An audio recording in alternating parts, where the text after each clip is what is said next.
WhatsApp live location not updating to just now.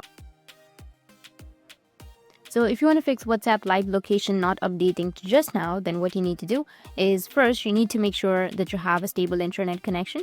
And the next thing you need to make sure is open up your Play Store. And from your Play Store, you need to go with search, and under search, you need to search for WhatsApp.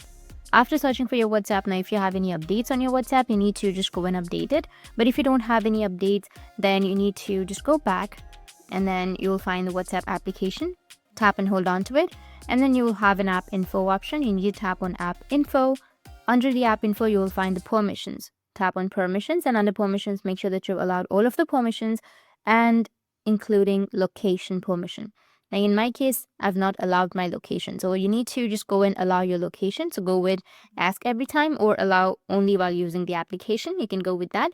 And then it will update your live location on your WhatsApp. You can also turn on the option of use precise location and then go back, and that's it. Now you can remove this and then open up your WhatsApp and it will update your location. That's it. And if you have any questions, feel free to comment below. Thanks for watching.